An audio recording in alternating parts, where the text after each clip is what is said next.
மெய்ப்பனின் குரல். திரு C Samuel, திருமதி tally Samuel துவங்கிய மெய்ப்பனின் குரல் ஊழியம் இந்த ஆண்டு 50 ஆண்டுகளை நிறைவு செய்கிறது.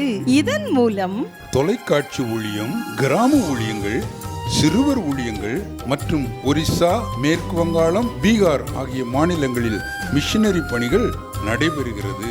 இதன் இணை ஊழியமான மக்னாயின் சம்பூரண ஊழியத்தின் மூலம் வட இந்தியாவில் ஆலயங்கள் கட்டுதல், மிஷனரி பணிகள் மற்றும் ஏழைகளுக்கு உணவளித்தல், மேய்ப்பனின் குரல் பத்திரிகை ஊழியம், புத்தக ஊழியங்கள் ஆகியவை நடைபெறுகின்றன. இந்த ஊழியங்களுக்காக நீங்கள் ஜெபம் செய்வீர்களா? உங்கள் மேலான காணிக்கைகள் மூலம் இந்த ஊழியத்தை தாங்குவீர்களா?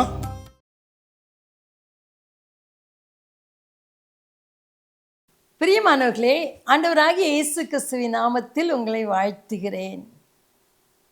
பொறாமை என்கிற பாவம் இன்றைக்கு கிறிஸ்தவர்களிடம் கூட ரொம்ப அதிகமாக இருக்கிறது. அநேகர் விசுவாசிகள் என்று தங்களை கூறிக்கொள்பவர்கள் கூட பொறாமை என்ற பாவத்தில் சிக்கி இருக்கிறதை பார்க்கிறோம். தன்னோடுள்ள ஒரு சகோதரி அல்லது ஒரு சகோதரன் உயர்த்தப்பட்டாலோ ஆசீர்வதிக்கப்பட்டாலோ அதை தாங்கி கொள்ளாமல் பொறாமை உடனே வந்து விடுகிறது. யோபு 5:2 வாசிக்கிறோம், பொறாமை புத்தி இல்லாதவனை அதம் பண்ணும்.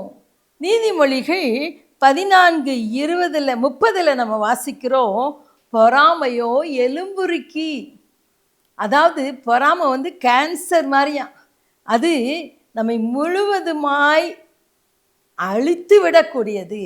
இன்னைக்கு உடன் பிறந்த சகோதர சகோதரிகளுக்குள்ள கூட பொறாமை வந்துடுது, பேச மாட்டாங்க, நிறையா காரியங்களை பார்க்குறோம். அருமையானவர்களே, இந்த பொறாமைங்கிற பாவம் நம்மக்கிட்ட இருந்துச்சுன்னா பரலோக ராஜ்யத்துக்கு போக முடியாது.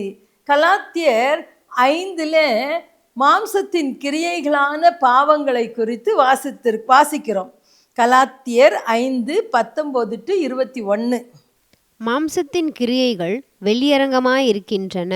அவை யாவன: விபச்சாரம், வேசித்தனம், அசுத்தம், காமவிகாரம், விக்கிரக ஆராதனை, பில்லி சூனியம், பகைகள், விரோதங்கள், வைராக்கியங்கள், கோபங்கள், சண்டைகள், பிரிவினைகள், மார்க்க பேதங்கள், பொறாமைகள், கொலைகள், வெறிகள், களியாட்டுக்கள் முதலானவைகளையே. இப்படிப்பட்டவைகளை செய்கிறவர்கள் தேவனுடைய ராஜ்யத்தை சுதந்திரிப்பதில்லை என்று முன்னே நான் சொன்னது போல இப்பொழுதும் உங்களுக்கு சொல்லுகிறேன். பாருங்க, இந்த பொறாமை என்ற பாவம் இருந்தால் நிறைய நேரம் அது ஒரு பாவமாகவே நம்ம நினைக்கிறது இல்லை.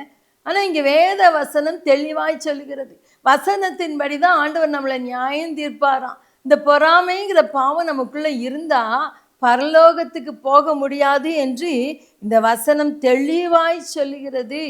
வேதத்தில் ஆண்டவர் ஆபிரகாமின் குமாரன் ஈசாக்கை அதிகமாய் ஆசீர்வதித்தார். அவன் ஐஸ்வர்யவனாகி மகா பெரியவனாய் மாறினான். அவன் ஐஸ்வர்யவானாகி மகா பெரியவனாய் மாறினான். அதனால பெலிஸ்தர் அவன் மேலே பொறாமப்பட்டாங்க. அவன் தகப்பனாகிய ஆபிரகாம் தோண்டின துறவுகளை எல்லாம் தூத்து போட்டுட்டாங்க. ஆனால் ஈசாக்கு என்ன செஞ்சார் தெரியுமா? அதை விட்டுட்டு இன்னொரு இடத்துல போய் துறவு தோண்டுவார். அங்கேயும் எல்லாத்தையும் சண்டை போடுவாங்க, இது எங்களோட இதுன்னு விட்டுட்டு அடுத்த இடத்துக்கு போனார். அங்கேயும் சண்டை போடி துரத்துனாங்க. கடைசி 3வது இடத்துக்கு போனப்போ அவங்க வரவே இல்லை. ஆனால் பாருங்க, ஈசாக்கு பெயர் சாபாவில் குடியிருந்தான். அங்கே தோண்டின துறவில் நல்ல தண்ணி வந்துச்சு. சண்டை போடாமல் பொறுமையாக விலகி போனதின் விளைவாய் கர்த்தர் தரிசனமாகி ஈசாக்கோடே பேசி அவன் ஆசீர்வதிச்சாராம். இதை பார்த்துட்டே இந்த பெலிஸ்தரின் அதிபதி அந்த ராஜா அபிமெலேக்கு தேடி வர்றான்.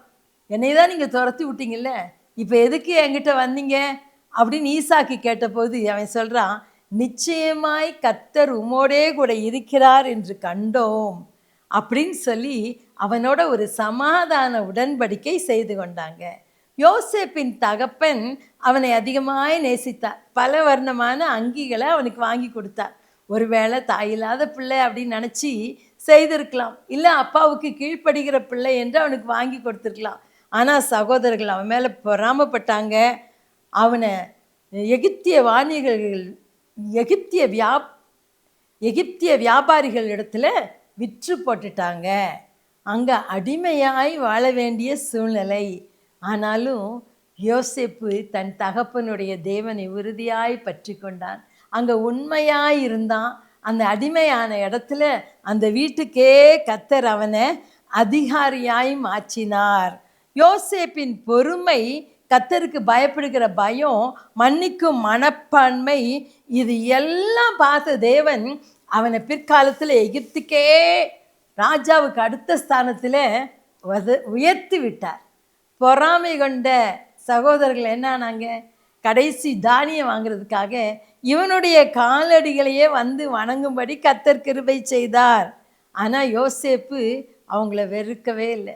அவங்கக்கிட்ட அன்பு காட்டி அவர்கள்ட்ட சொல்கிறான், நீங்கள் எனக்கு தீமை செய்ய நினைத்தீர்கள், தேவனோ இந்நாளில் இருக்கிறபடியே அநேகரை போஷிக்கும்படியாய் கர்த்தர் என்னை இப்படி இந்த இடத்துல உங்களுக்கு முன்னால் கொண்டு வச்சாருன்னு சொல்கிறான். அருமையானவர்களே, யாக்கோபுக்கு 2 மனைவிகள், ஒருத்தி லேயாள், அடுத்தவள் ராகேல். அந்த லேயாளை கணவனுக்கு பிடிக்காது, ஏன்னா அவள் கொஞ்சம் கூச்ச பார்வையுடையவள். ராகேலை தான் அதிகமாக நேசித்தான். ராகேல் பொறாமைப்பட்டால் தன் சகோதரி மேலே. ஏன் தெரியுமா?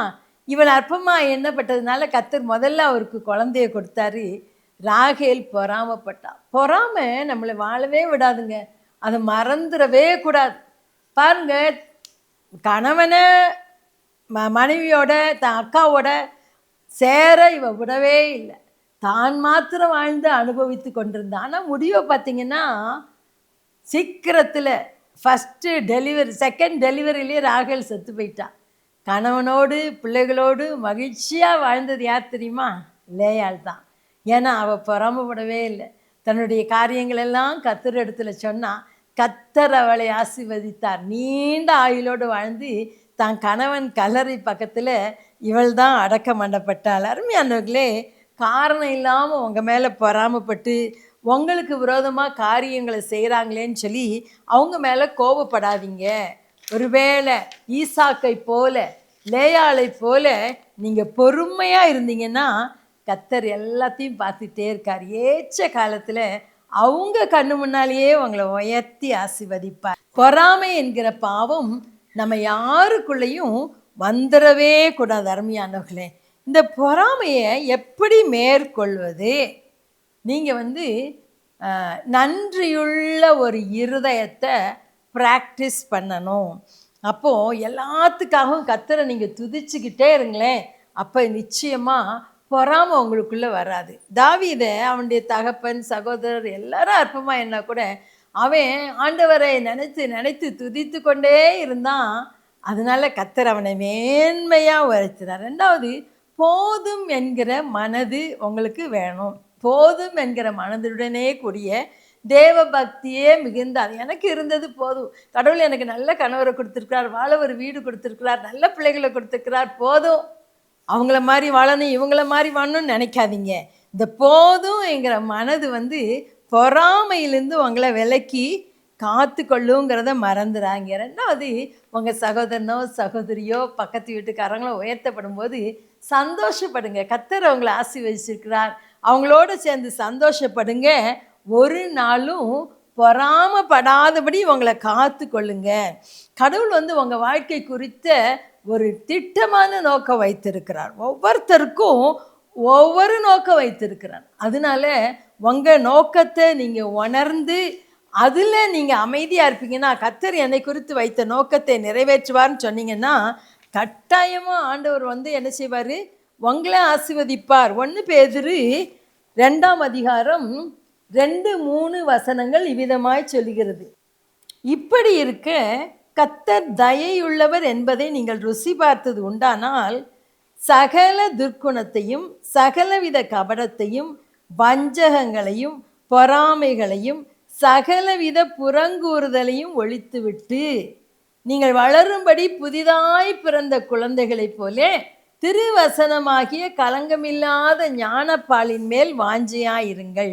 நம்ம அந்த வசனமாகிய ஞானப்பால் மேலே வாஞ்சியா இருக்க இருக்க இந்த பொறாமை என்கிற ஆவி நமக்குள்ள என்ன செய்யாது? வரவே வராது. ஒருவேளை நீங்கள் நினைக்கலாம், நானே இவ்வளோ கஷ்டப்படுறேன், என் மேலே பொறாமப்படுறாங்களே, என்ன அநியாயமாக பொறாமப்பட்டு இவ எப்படி இருக்காளேன்னு நினைக்கிறாங்களே, நான் படுற கஷ்டம் யாருக்கு தெரியும் அப்படின்னு நீங்கள் யோசிக்கிறீங்களா? ஒருவேளை அப்படி யோசித்தா நீங்கள் ஆண்டவர்கிட்ட தாழ்மையாக பொறுமையாக இருங்க. மற்றவங்களுடைய பொறாமை உங்களை ஒன்றுமே செய்ய முடியாது. தானியேல் மேலே பொறாமப்பட்டு அவனை சிங்கக்கவியில் கூட போட்டாங்க. ஆனால் பொறாமப்பட்டவங்க தான் அழிஞ்சாங்க. தானியேல் மேலாக உயர்த்தப்பட்டான். ஈசாக்கு மேலே பொறாமப்பட்டாங்க. அவங்க கண்ணு முன்னாடி ஆண்டவர் ஈசாக்கை தான் உயர்த்தினார். யோசேப்பின் மேலே பொறாமப்பட்டாங்க. அவங்க கண்ணு முன்னால் ஆண்டவர் யோசேப்பை உயர்த்தினார். அருமையானவர்களே, தாவீதின் மேலே பொறாமப்பட்ட சவுல் அழிந்தே போனான்றத மறந்துடாதீங்க. உங்கள் மேலே பொறாமப்படுறாங்களேன்னு சொல்லி கவலைப்படாதீங்க. அது அவர்களுக்கு ஆசீர்வாத குறைவாய் முடியும். ஆனால் நீங்கள் பொறுமையாக இருந்தீங்கன்னா, பொறாமையை உங்களை விட்டு எடுத்து போட்டிங்கன்னா, நிச்சயமாக கர்த்தர் உங்களை ஆசீர்வதிப்பார். ஜெபிக்கலாமா? எங்களை நேசிக்கிற எங்கள் அன்பின் தகப்பனே, பொறாமை என்ற எலும்புருக்கி போன்ற பாவம் இதை கேட்டுக்கொண்டிருக்கிற எங்கள் யாருக்கும் இராதபடி கர்த்தர் எடுத்து போடுவீராக. எங்களுக்கு அருமையானவர்கள், நண்பர்கள், உடன் வேலை பார்ப்பவர்கள் உயர்த்தப்படும் போது ஆண்டவரே மகிழ வேண்டுமே தவிர ஒரு நாளும் பொறாமை உள்ளே வராதபடி காத்துக்கொள்ளுங்க. அதற்காக ஒவ்வொரு நாளும் ஜெபித்து பரிசுத்தமாய் காத்துக்கொள்ள உதவி செய்யுங்க. ஒருவேளை ஆண்டவரே இவர்களை பார்த்து மற்றவர்கள் பொறாமைப்படுகிறார்களே என்று இவர்கள் கலங்காதபடி கர்த்தரிடத்தில் அமைதியாக ஒப்பு கொடுத்துட்டு இருக்கும்போது அவர்கள் முன்பாக கர்த்தர் இவைகளை உயர்த்துவீரப்பா. அதற்காக உமக்கு நன்றி செலுத்துகிறோம். இப்போதும் கர்த்தாவே ஆண்டவரே, இந்த வார்த்தைகளை கேட்டுக்கொண்டிருக்கிற உம்முடைய பிள்ளைகள் ஒவ்வொருவருக்காக ஜெபிக்கிறோம். ஆண்டவரே, அவங்களுடைய சூழ்நிலையை கர்த்தர் அறிந்திருக்கிறீரப்பா. அவங்களுடைய கண்ணீரை அறிந்திருக்கிறீர். கர்த்தர் கண்ணீரை துடைப்பீராக. எந்த இழப்பை எண்ணி அழுது கொண்டிருக்கிறாங்களோ ஆண்டவரே, அந்த பிள்ளைகளை தேற்றுங்க, ஆற்றுங்க. உம்முடைய சமாதானத்தினால் நிரப்புங்க ஆண்டவரே. அவர்கள் ஆண்டவரே எதையெல்லாம் இழந்தாங்களோ அதெல்லாம் அவங்களுக்கு திரும்பி கொடுங்கன்னு சொல்லி ஜெபிக்கிறோம். ஆண்டவரே, தேவ சமாதானம் அவர்களை ஆளுகை செய்யட்டும்னு சொல்லி ஜெபிக்கிறோம். ஆண்டவரே, பிள்ளைகளுக்கு விரோதமாய் போராடுகிற எல்லா சத்துருவின் போராட்டங்களிலிருந்து, செய்வினை, பில்லிசூனிய, மாந்திரிக ஆவிகளிலிருந்து பிள்ளைகளை விடுதலை செய்வீராகப்பா. இப்பொழுதே ஒரு விடுதலை இறங்கி வரட்டும்னு சொல்லி ஜெபிக்கிறோம். இயேசுவின் நாமத்தில் பிதாவே, ஆமென். எங்கள் முகவரி: மேய்ப்பனின் குரல், 518 பாரதிதாசன் தெரு, கமலாட்சிபுரம், வேலூர் 632002. எங்களை தொடர்பு கொள்ள விரும்புவோர் திரையில் காணும் எண்களை தொடர்பு கொள்ளவும்.